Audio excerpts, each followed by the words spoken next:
Hey everyone, Marc de Bruin from counsellingsupervision.com.au. Are counsellors mandatory reporters legally? There was a question that came up recently, and on Facebook actually, and I saw many differing answers and some just plainly wrong. So I thought, make a quick video about that one.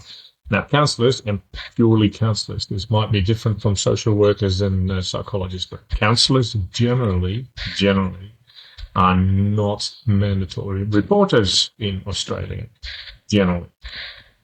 We don't have to.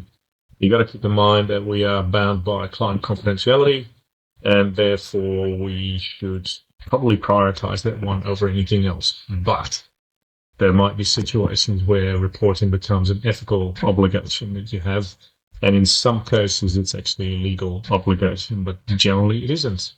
Queensland, definitely not.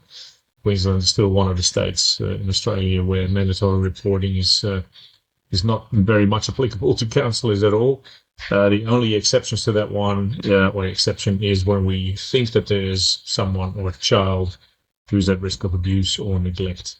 Then we become mandatory reporters, but that actually goes for any adult. So not just counsellors, any adult in Queensland, as far as I know. That might be federal, don't know, but definitely in Queensland.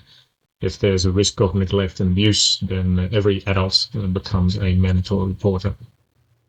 So what should you look at? Well, obviously look at your Pathfinder ACA ethical guidelines, depending on which one you're a member of, and then look at your state-specific legislation. Because, for instance, if you work in education and in management roles, apparently, if I remember correctly, then, for instance, in New South Wales, counsellors are mandatory reporters, because it's just been stipulated that way.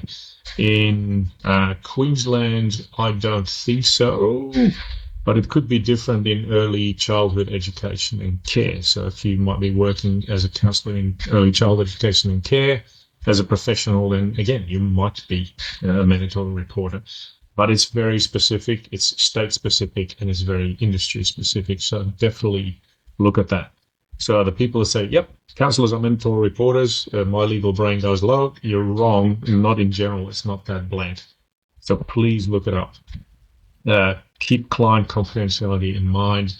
Then, depending on which state you operate from, look at your state-based rules around mandatory reporting whenever that comes up, and make sure you make an informed decision. Because if you think you have mandatory reporting duty, and you report, and actually you should have prioritized your client confidentiality outside those child abuse and neglect situations, now you're not doing anyone a favor.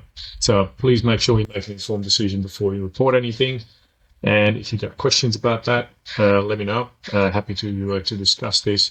Well, I'll do some supervision stuff on this in group supervision session one day, but make sure you check the rules. All right, hope that helps. Speak soon.